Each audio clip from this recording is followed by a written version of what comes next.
So I have you turn around, face away from me, you're under arrest. Get down on your belly. Put your hands out to your sides like an airplane, palms up. Cross your ankles. Now bring your feet to your butt. Okay, so then they go like this. You put your hands behind the small of your back. And then they handcuff from here. Handcuff and handcuff. Turn around, face away, get down on your belly. Hands out to your sides like an airplane. Put your palms up. Cross your ankles. Bring your feet to your butt. Now the only problem I have with this, it's a great technique for cooperating. You got a lot of control. But what if they have a bad knee or something? They might not be able to get, especially if you do the curl. They teach you to grab the foot, I think, if let's see, but I've always just grabbed the toes. Yeah. And then I sit down just right here and I grab the belt if I need to. Put your hands behind the small of your back.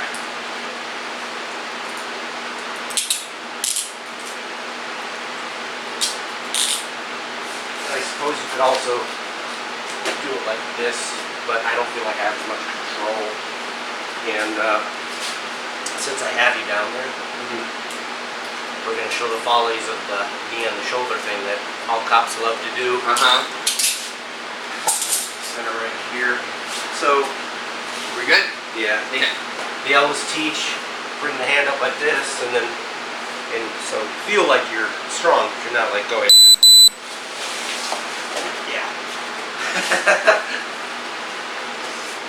That's why cops always end up on the neck, because they feel strong, but you've got control of your hips. Even if I get a really good wrist lock going, you've got your hips and you just muscle up. And I totally lose it. I think that comes from traditional Aikido and Hapkido, where you're on the side of the body. Now this is actually very strong. You have a hard time, you can probably still muscle out of it.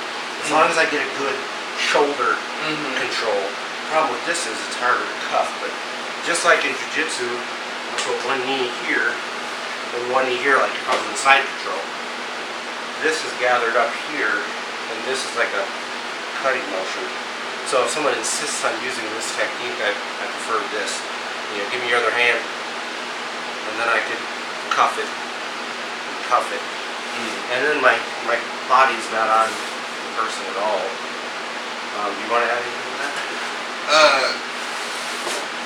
No, just just the concept of it can be very powerful. It can feel very strong to be on top of somebody, on their shoulder, or even on their neck. But ideally, to control somebody on the ground, if you've got grappling experience, you realize you have to control their hips. If you allow my hips to be free, I'm gonna be able to get up to my knees, and that's gonna allow me to power up out of a lot of things. The reason why the shoulder lock works real well is because it forces my chest down as long as the arm is straight, and now it's driving me into the ground. It's not the pressure, it's this pressure here forcing the shoulder down at the end of its motion. It's not the pressure on the body. It's not this weight. Because this weight is just pinning his shoulders. His hips are still free, and he's going to be able to shift and create angles. I'm never going to be able to hold somebody down. That's why in high school wrestling, you get the pin when you get their shoulders on the ground, because that's hard. Like, it's a hard thing to do, is to keep somebody's shoulders on the ground. So you're not going to be able to do it just by putting your knees on. You got to have some kind of lock or something else going on. That's why I like the alternative, like go ahead and get on your stomach. Move right over here. I think it might show up better on camera. Go ahead and put your hands under your chest. I haven't done this on a live person on video yet, where I'm here and I've got control of your hips, so you can try to muscle yourself up. I can control the head like no, and see now I just force you back down. And to get the arms out, I just disable the head, get it out of alignment. Not hurting his neck, I'm just getting his head out of alignment, and then I scoop, thumbless grip, pop it out, and then I'll hold here, I can do the wrist lock thing, and then give voice commands, get the other one out. And if he doesn't, I just do the same thing, I disable his head. I practiced that a lot in jiu-jitsu class with volunteers, and it's jiu-jitsu approved. I mean, my coach is like, yeah, that seems like a pretty valid way to get somebody's hands out. He's a black belt in jiu-jitsu. He would know about grappling. You want to try here? Yeah, sure. And that's another thing, just because somebody's not a cop, if they're a jiu-jitsu black belt, I guarantee you they're qualified to explain to you any kind of grappling. Even if they've never done it before, they'll look at it and they can take it apart and say, yeah, well, this would fail for this reason, or that's quality because of this reason. I think you agree with that, right? Yep. Boss Biomechanics are the same, right? Boss Ruten's going to tell you, Yeah. oh, that would work in a real fight or not. So I'm here. And you'd like to come under here, right? Yeah, like a monkey grip. Yep. You're gonna pop it out this way. Yeah. And then now I'm just driving this knee up. Yeah, you can do that. That's completely fine. And I can be that side. Same thing. I like that. The only thing I might do differently is my instinct is to maybe walk the elbow up with my hand. So I'll be down. What I would do, oops, sorry, elbow to the back of the head. If I couldn't get in here, because I might have a hard time getting in here depending. Yeah, maybe they're really Yeah. like a protester. I might come in, and now I might slide in and start walking this hand up. And if I could, even if I had this hand, if I could hook this way, now slide in. Up. Yeah, that looks good. I like Yeah, that. that's the only modification I like. That's one of the things we actually used to do, kind of a side if you're on your back. So I'll have you back and then side mount, or if you're here. Occasionally you get here and I want to attack this, but this is usually if you're kind of turtled a little bit. Yeah, and I'm trying to get this. I want gift wrap and I can't, so I would walk my hand along the mat to get that elbow up, and now it tends to make the hand pop out. Yeah, that makes Same total principle, sense. but now it's underneath you if I couldn't. So just some That's tricks the, and variations. the same things that go ahead and get in your back. The Gracie's teach a variation of that. And I'll give credit where credit's due. The Gracie's know their shit. I'm down here in a mount and you start grabbing at my duty belt. They'll Oh yeah. just, and those this simple. And then of course they say, well then you wait for your backup, which is fine if you're a city cop, but if you're a rural cop, you're just gonna have to grapple from there. Yeah. What the Gracies are teaching, and Coach Doug shows us in one of my other videos, is here. Yeah. I pull up on the shoulder and I pull up on the hip. Yeah. And then I use this like a credit card. Yeah.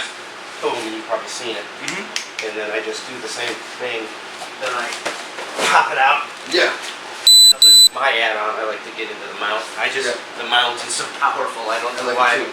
And they used to teach it the way I was doing it, and I think they stopped because cops were. If you don't grapple, this is really weird to you. Yeah. But you and I are like, well, why wouldn't you want to be on it? Because it's comfortable. Any grappler is going to be like, I want to get on top of the person and control their hips and their shoulders. If you're mounted here, or if you're, if you're on back mount, and I do start to get squirrely, and maybe I do power up, yeah, exactly. You can control me from there. Can you do some of that? We'll get that on video. Yeah. Because this is, you see this where cops are doing this stuff, and again, they have no control over the hips. Well, if I'm here and I'm trying to control, see, I got my feet in here, and he starts getting up, I can start disabling the head, and I start, like, no, I don't think so. Start controlling the hips. Now, if I get my feet up underneath, this is where I'm going to go with it. If I see that he's trying to fight me, now I really got control of his hips.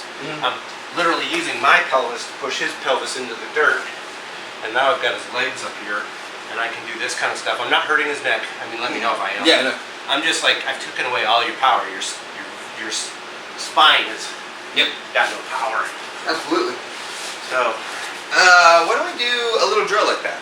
This should all start to give you some resistance. Okay, go.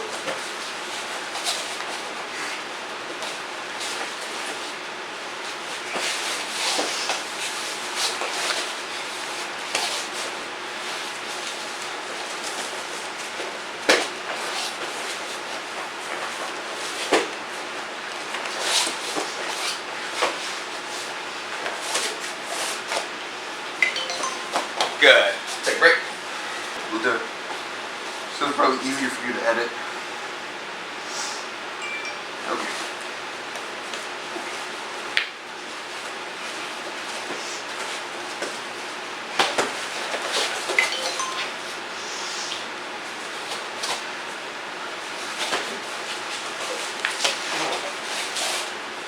Good control. Not gonna make it too easy.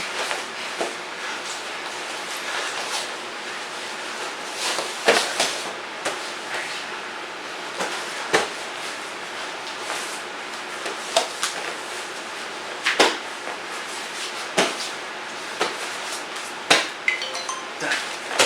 Whew. So 30-second rest. So, where's my time? Alright, 30 seconds. Go.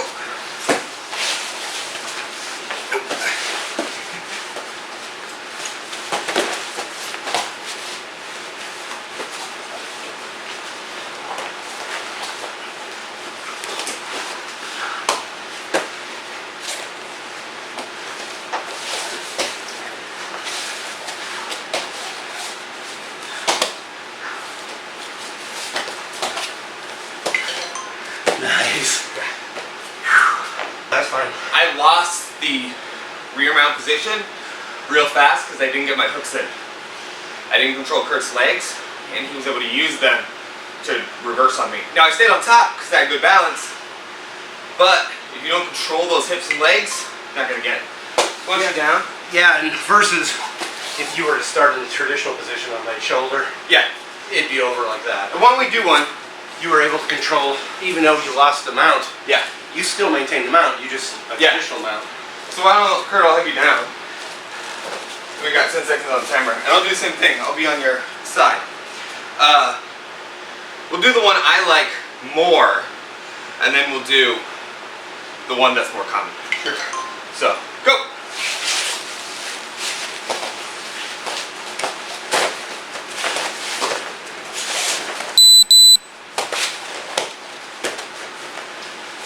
So what I gotta try to do is get my butt to the floor because he's got his hooks in.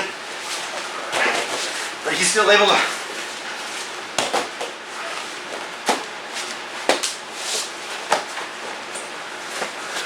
And tap. Get your way from Yeah, exactly. I was able to slide over and mount very quickly. If I'm here, and when Kurt says the same thing starts to power, I don't have anywhere to slide.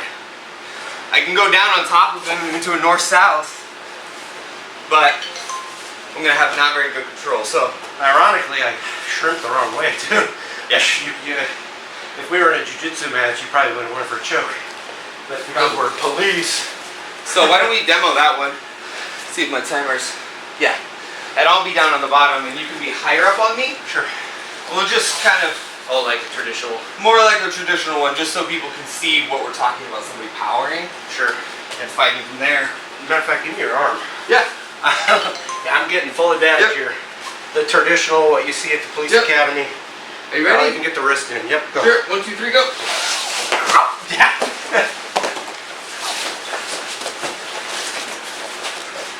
Nice.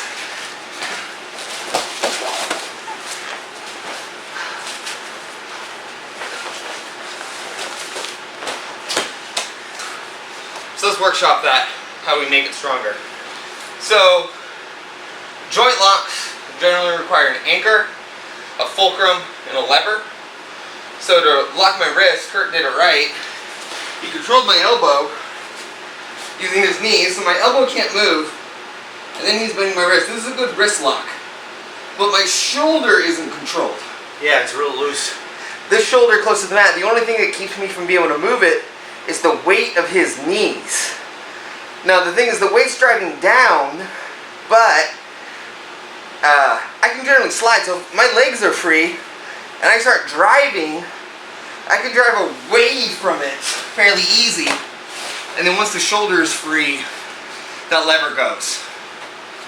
Now the straight arm, when you talked about the knees on the bottom, the straight arm bar, Oh, like this. more traditional Hapkido. Now, the lock is on my shoulder. My shoulder is pinned. My elbow is actually the fulcrum. And he's using my arm as a lever, leveraging my shoulder. I don't have anywhere to go right here.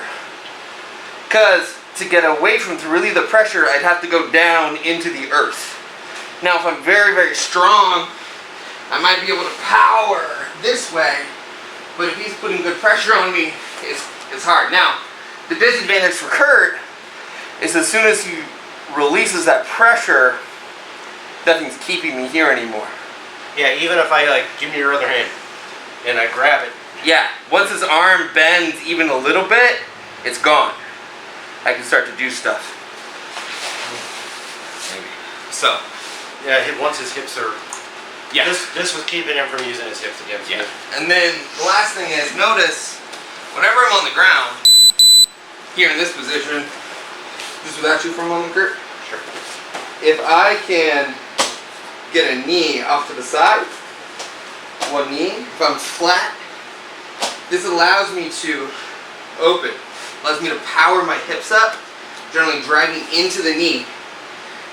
Maybe you can see it, but now there's space, right? I'm flat, I'm here, I just drive down a little bit, now there's space, I can bring my other knee up and through and get to my back. It's very hard for Kurt to stop that unless he's controlling my legs. So if his weight's on me, I don't care how your weight's on me. If I can get my knee up and just drive back a little bit, now I'm here and I'm over. Notice I didn't have to lift very much. I just had to spin. I'm 180 pounds. I mean, I'm not massively heavy or anything, but Yeah. it's not nearly enough. You're gonna have a very, so to keep me down, you really have to control my hips from doing that. Or multiple people. Yeah. Right. Exactly. So, you gotta have That's why I multiple like the rear mount so much. Yeah, my weight's on his hips, but what really gives me the power, can you turn sideways? Or no, I'm sorry, yeah. people. Oh, this way, yeah. What really gives me the power is when he does get his legs up a little bit, I get my leg in there, see what I've done, I've taken, now he can't leverage the ground. Nope. And so if he does try to muscle up, he's creating an opening for you to get your legs in. Yeah. So, advantage and disadvantage. Breaking down the disadvantage of being all the way on top of me is you're a little more engaged with me. It's harder to bail out, especially if Kurt's done it really well. But if Kurt makes a mistake of getting his arms too close to my head or body and I'm here, now it's much harder for him to get away. He can't pop his hips up here, but if he's got his hooks in already, this way, we're kind of in a tangle. It's hard for Kurt to disengage from me. Now there's things he can do, it's just time. Yeah. Now I've slowed it down. So that's one of the disadvantages of that position. And it's the advantage of having multiple officers on Yeah. scene, like the position where you have the traditional law enforcement stuff works great if you got somebody sitting on the legs. I remember I had a guy go and lay down. I can't release this because it's going to show too much uniforms and agencies and stuff. I was helping another agency.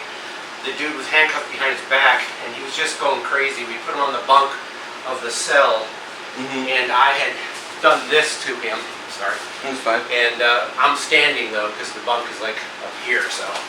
But I was able to get this, and he was drunk, so he wasn't really feeling much. But I did notice that when I went into a toe hold and started, he felt that, and he started screaming at me. And so I was able to get control of him. And then they took the handcuffs off and we backed out of the cell, which sucked because then he proceeded to just trash the cell and strip himself naked. Yeah, another thing to mention about, another upside to the position that Kurt's in, about the rear mount, is you can stay safe from the person if you're able to maintain that back position, even if we roll over and it becomes less advantageous for Kurt if it's more like a traditional jiu-jitsu rear mount where Kurt's on his back and I'm on top of him. He can control me pretty well from there. The reason why that becomes important in law enforcement is if the person I'm trying to control is at a mental state, either through drugs, alcohol, panic, PTSD, panic attack, flashback, something related to that, to the point where they think they're gonna die. People who truly think they're gonna die don't stop fighting when pain gets bad. Yeah. They fight harder because it's a signal to them that they're losing. Giving up when something hurts only works on a level where I know he's not gonna hurt me, he's not gonna kill me if I give up. So if they're at that mental state, which doesn't happen a lot but can happen, arm lock, wrist lock, they just fight harder through it. However, he can stay safe from me if I'm going ballistic from that position, maybe access tools or maybe create a position to get away. So that's another advantage of it. If things are starting going really sideways. Also, to address the New York, is it New York City or New York State? I think it's just the city has these new crazy laws about how you can't do anything above the waist. The Gracies have backed out. They're like, we can't teach GST because we control the hips and the shoulders and the head. That's everything. But just if somebody was concerned about it, if he's back mounted me like this, I can breathe just fine. He's not. He's not hurting my diaphragm or anything. He's got control of my hips. Yeah. But I can still breathe. Versus, and if I get in my regular mount again, I'm fine. Yeah. I can breathe just fine. Even if he gets like high mount and crushes me with his body, I mean, I can still breathe. I mean, it's not as comfortable, but I still have motion. Versus the situation that led to this whole fiasco in the first place. One officer was on the guy's neck for over 8 minutes. One officer was sitting on the body. One officer was sitting on the legs. And the guy already had issues with his health.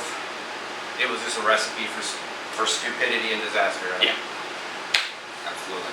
It's longevity.